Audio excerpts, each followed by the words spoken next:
and welcome back, or if you're new here, hello and welcome. My name is Leah. Thank you so much for joining me here today. For today's video, I'm going to be doing a little bit of a throwback. I have seen other people do this over the years. I think the first person I ever really saw doing this was Emily Fox, fellow Canadian, shout out.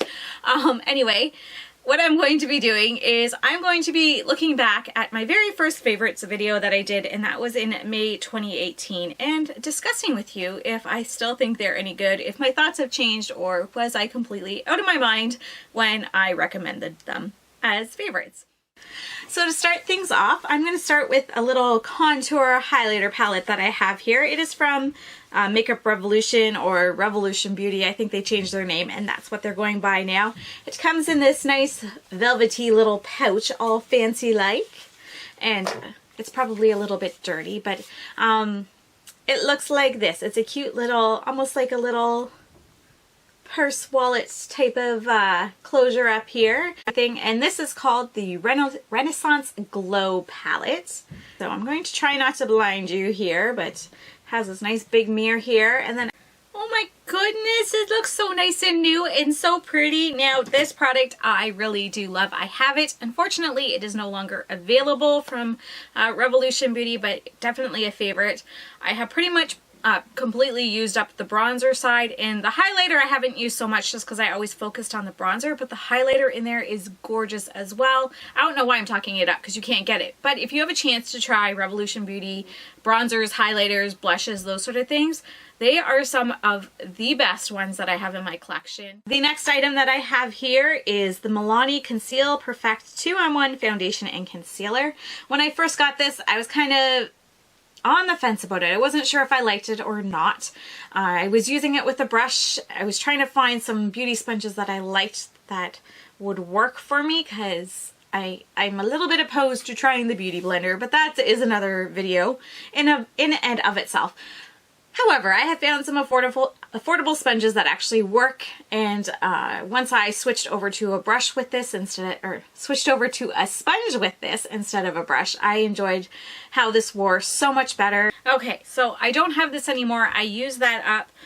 From what I remember, it was a little bit hit and miss for me, and I don't know if it depended on the season and maybe in the summertime, because this was May when I did it. So in the winter or the spring when I was wearing it, it probably was better, and then in the summertime it probably felt really heavy on me, and that's kind of what I remember about it more than anything. I remember it was very full coverage. Lots of people liked it. I did have to use a sponge with it instead of a brush just because it was rather cakey looking with a brush.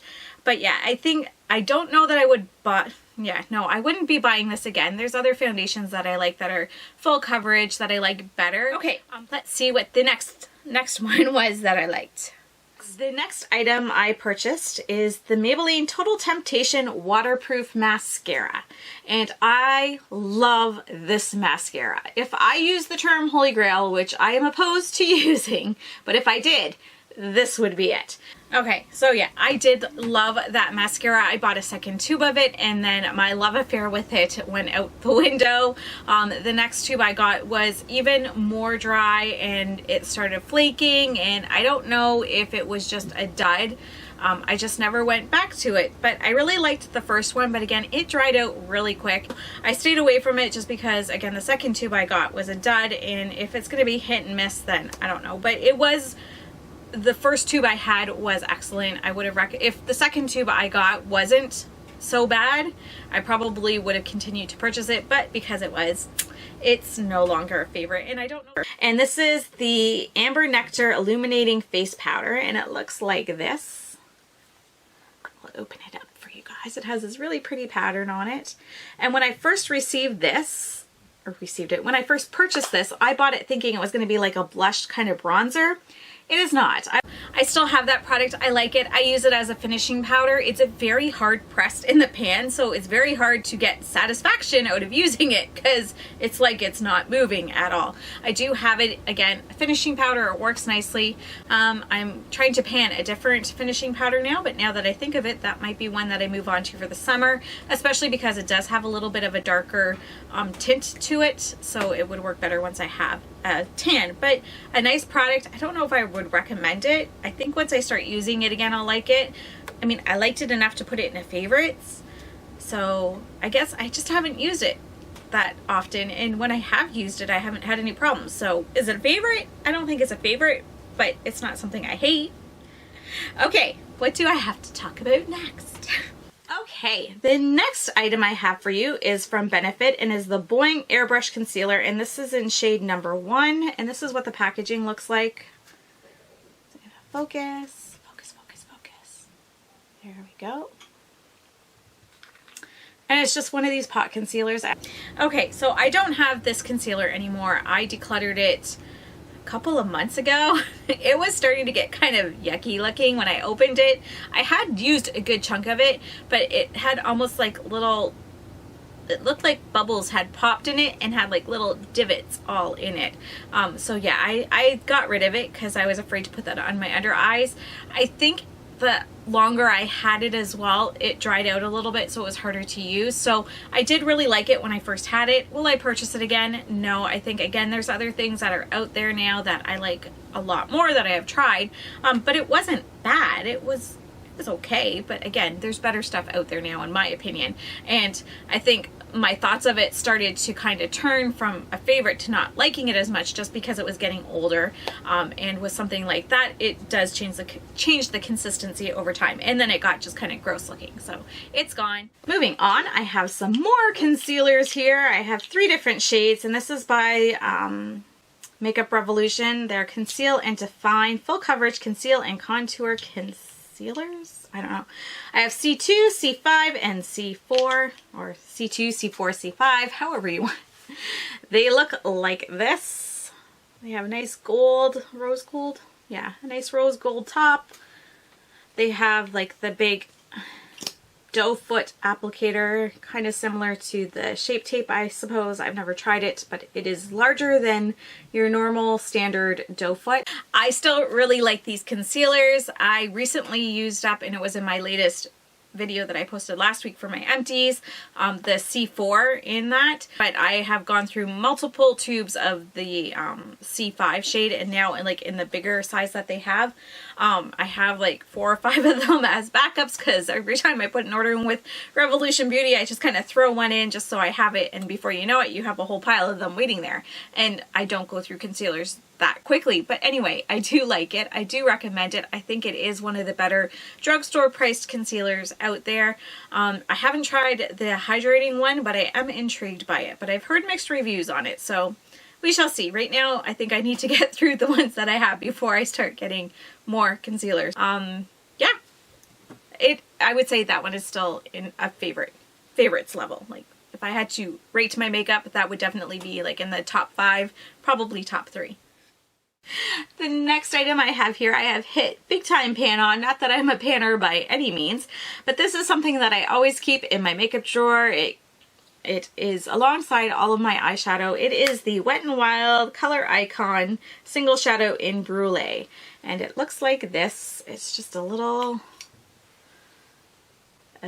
single shadow here. I think it was $2, something like that. Okay, so Creme Brulee or Brulee from Wet n Wild is like a cult favorite for a good reason. I use that thing up completely. I would probably purchase it again in the future if I felt the need to, but I mean, I have so many palettes that have those shades in it that it seems kind of wasteful for me to do that now. I have a few Makeup Geek singles that are close to that shade as well that I just keep in my drawer now that I've used up the Brulee one. So in the future, like in 50 years, when I've gone through all my makeup and I need to repurchase a cream colored shadow like that is, then I would definitely think about repurchasing it. So I don't go through a lot of product, especially something like blush. I'll probably never go through a full-size pan of a blush before it goes bad or before I get sick of it or whatever. So I was very excited when I saw that Hourglass or Sephora started having Hourglass in their mini section. I think this was $23. Not sure, but it's almost like $40 for their full-size blush. So for me, it was worth the investment, even though I wasn't necessarily getting as much product if I would have bought the full size. So that was the Hourglass Ambient Lighting Blush in Luminous Blush. It was $32, not $23, which is still a lot for a blush, even like a full-size one. But nonetheless, I still have it. I really do like it. I do use it sparingly, but again, I have so many blushes that I try to rotate through them. But yeah, I mean, what can I say? It's an Hourglass blush. It's beautiful. If they weren't so expensive, I'd probably have a bunch more in my collection. The next item that I have here are some brushes, and I got this set a few months ago, I think in BoxyCharm, and they haven't gotten good reviews from a lot of people here on YouTube that I have seen, but they are the set of 3 crown brushes, these white ones that we got in BoxyCharm, and they look like this. They're really pretty. A lot of people have compared them to the Wet n Wild brushes, same with the quality of it. I don't remember what the pricing of these was on the card that came with BoxyCharm. I know it was probably close to $30. I still really like these brushes, and I have lots of brushes that have come into my collection since then, and these are still ones that I gravitate towards and I like. They have held up really nicely. They've gotten a little stained, I think, on the edge between the bristles and the ferrule, but not enough to make it gross looking or anything like that. I really like the larger one out of it if I want to do contour and I want it more diffused and soft. It's a perfect shape to get in the hollows of your cheeks and to kind of line where you want it to be. The middle-sized one I really like for blending out concealer. I find it just does it quickly and it makes it look beautiful when it does it. And then the smaller one is a fantastic shader brush for your eyes. So yeah, no complaints there. I think it, again, I didn't pay the $30 for it. I got it in BoxyCharm. I probably would never have picked it up otherwise, but yeah, I really like those brushes. The last item that I have here for you today is the MAC Fix Plus Prep and Prime. This is in the coconut scent. I like it. I've never tried it before. I went to a MAC store that one I had noticed open in the mall recently, so I went in and I'd always wanted to try this, and they had the coconut scent, which was intriguing to me. It's not the greatest smelling coconut product that I've ever smelled, but it smells okay. It doesn't disgust me. Okay, MAC Fix Plus, the Prep and Prime spray. That was a coconut one. I used it all up, and I have used up, well, almost pretty much all of it up of the regular one now as well. I really do like it. I still think there is something in that bottle that is just magic. It just makes everything come together on your skin. It makes the powderiness go away and everything just melt into your skin and look like it's just supposed to be there. I really, again, like it. The only problem I have with it now, especially in the packaging that I have, is when you get to the bottom of it, it starts to spit at you. It doesn't have as fine of a mist anymore. So it's a little discouraging because there's like a good couple, I don't know, milliliters left in it.